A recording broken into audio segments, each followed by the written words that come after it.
Hey, what's up everybody?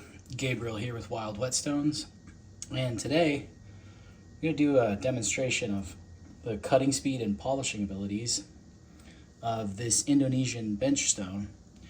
I'm calling these Nusantara whetstones because that's an old Javanese word for the outer islands where these stones come from.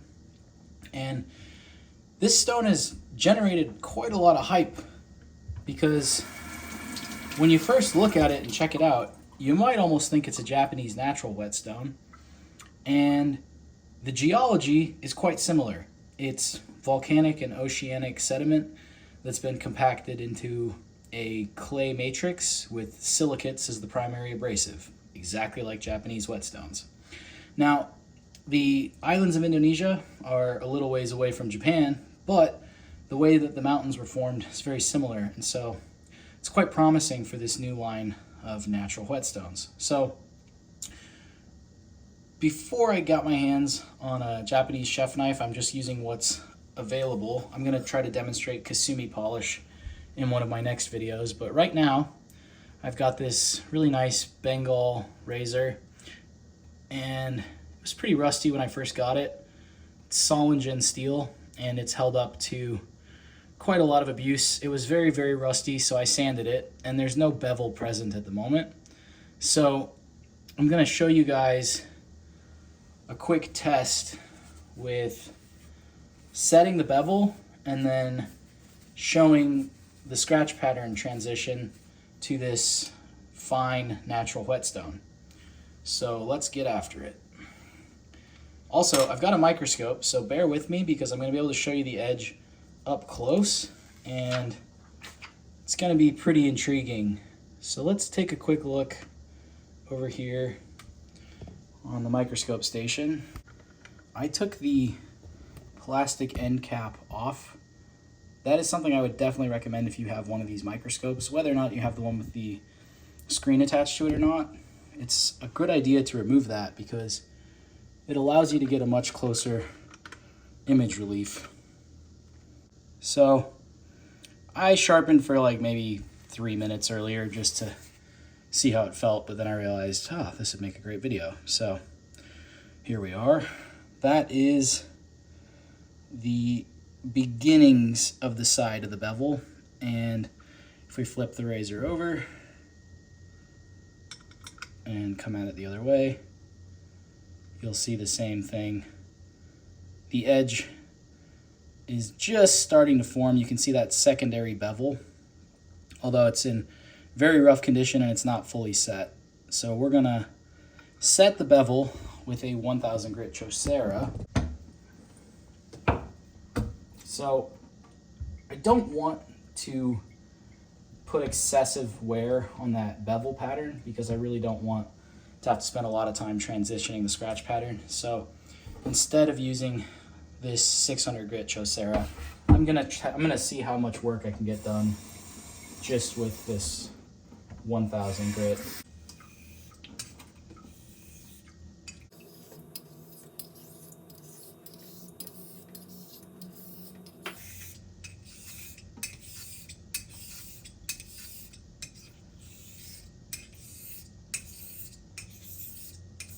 And to speed things up a little bit, let's give our stone just a quick slurry.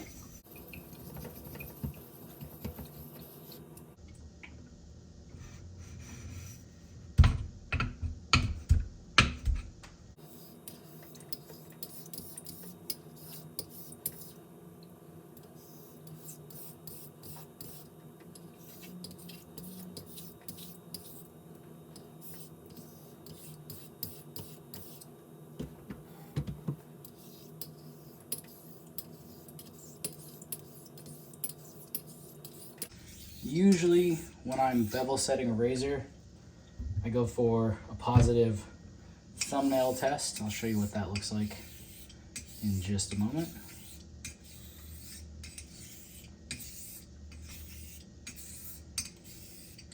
You also just want to pay attention to the feel and watch the water line.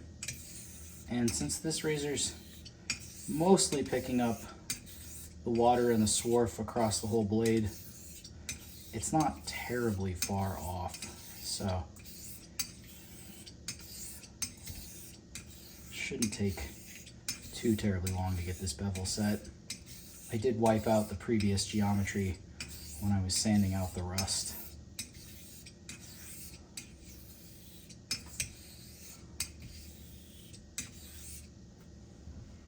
So here's what your thumbnail test looks like. Drop the blade onto your thumbnail and pull, and you want to feel it sticking and engaging the thumb. You can also do it at a very low angle, and wherever the blade skips is where the edge stopped engaging for a moment. So that felt pretty dang good. Just gonna give a few more strokes. And I'm trying to be as even as I can with the pressure and feel that the whole edge is in contact.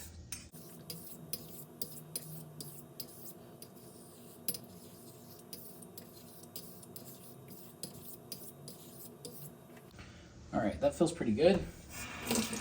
Let's see if the razor will pop arm hair.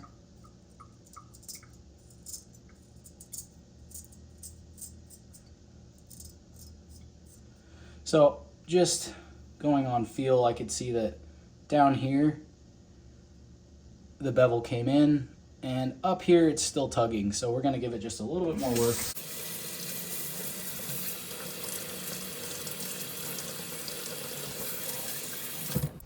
And anytime you do that, give everything a good flush with water, because you don't want to run over foreign objects.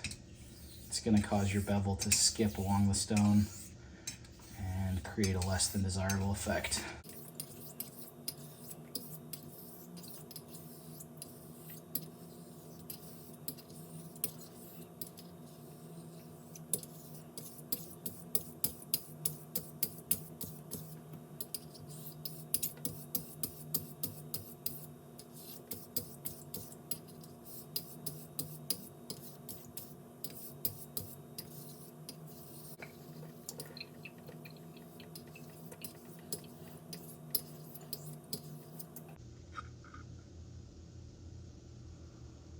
And now you can see that we've formed a wider primary bevel angle.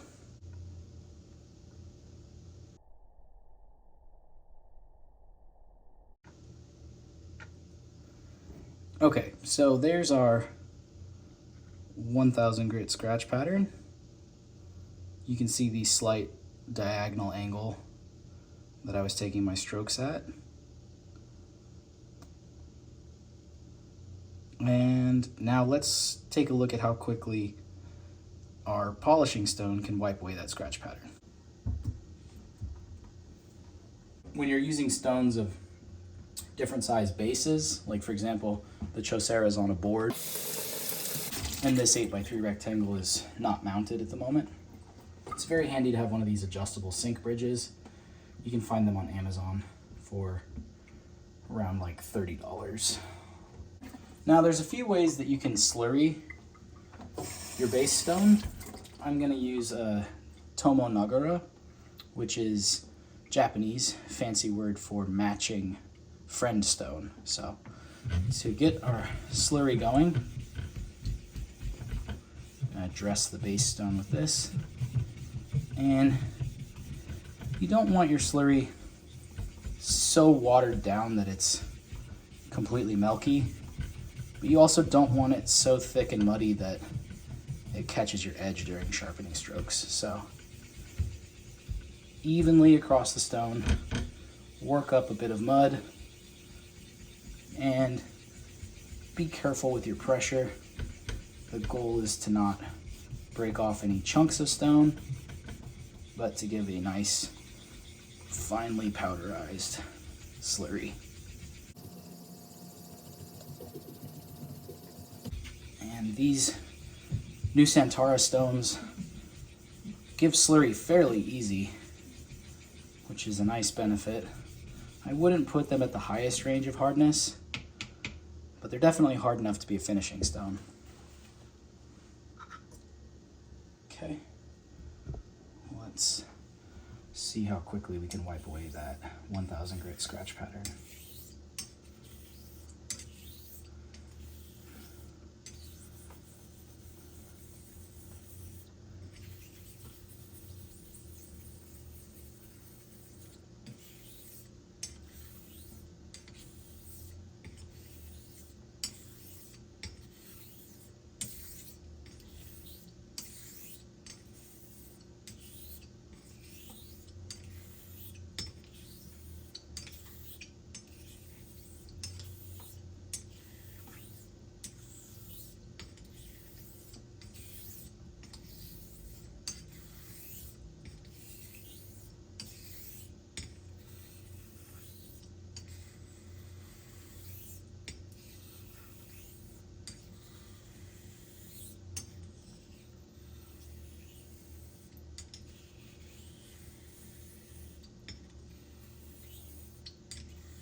And you can see that at this point, those 1000 grit lines are mostly just faint shadows.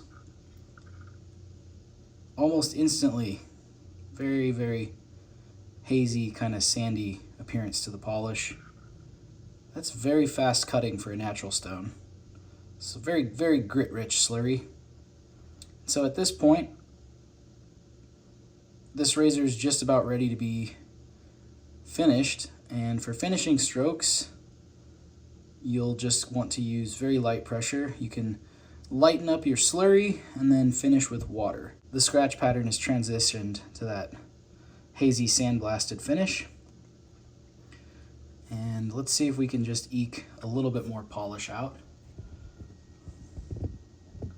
Actually, just for the fun of it, let's see what happens to that chip that we have on the edge if we work with a heavier slurry.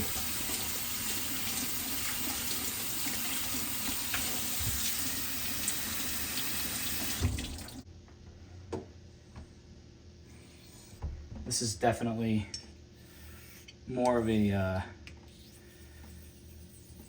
mid-range effect if you're using the stone to the point where it gets kind of thick and muddy.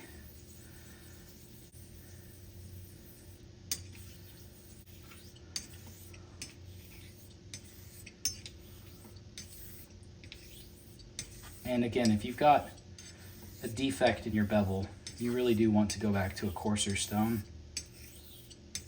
But this is a fast cutter for how fine it is.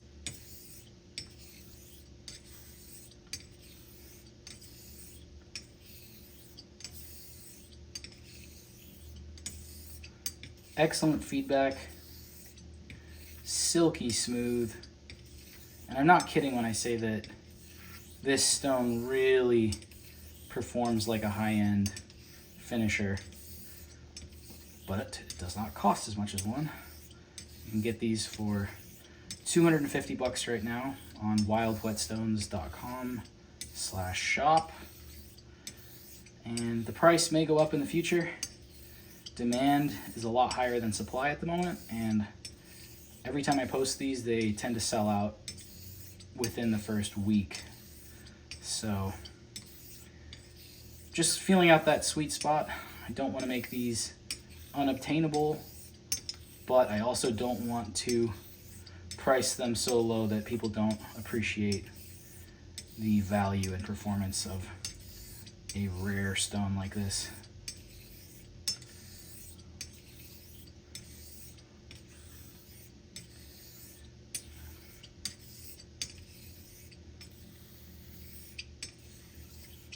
Really feeling good engagement across the whole edge.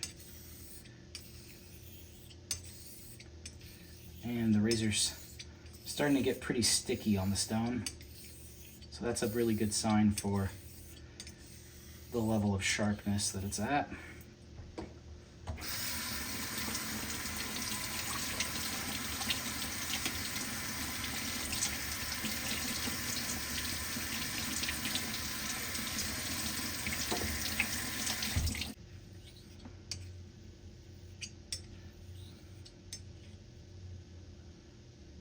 At this point, there there is really firm stiction happening. That bevel is getting sucked down onto the stone. And that's a quality that you're really only going to see with a very smooth, high-level finishing stone. A little trick to eke out a bit of extra performance is give the stone some running water. And this flushes away those loose abrasives on the surface as they come out when you sharpen. And once your edge is sticking to the stone again, and you got that chatter effect starting, that's about as refined as you're going to get it.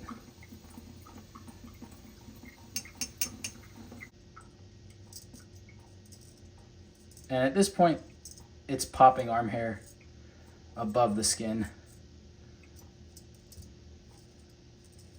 That's a very high level of sharpness.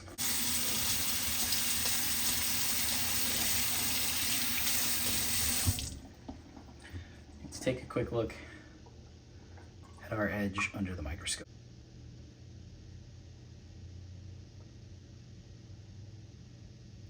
Very high level of sharpness.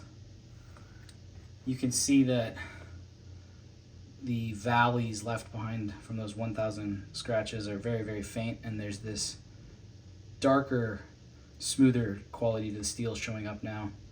Very straight and even line. Very, very smooth edge. This is a high level of sharpness.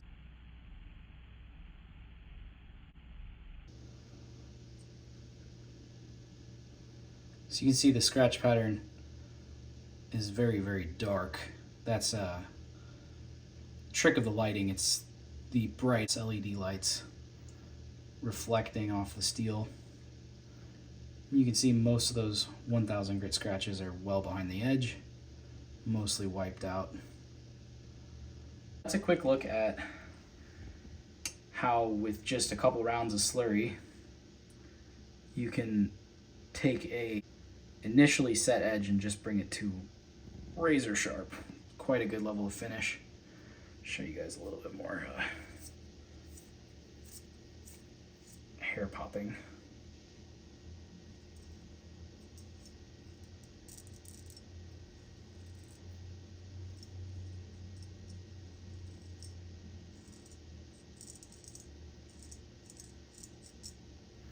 You can see that the cutting power with slurry is pretty impressive on these natural whetstones.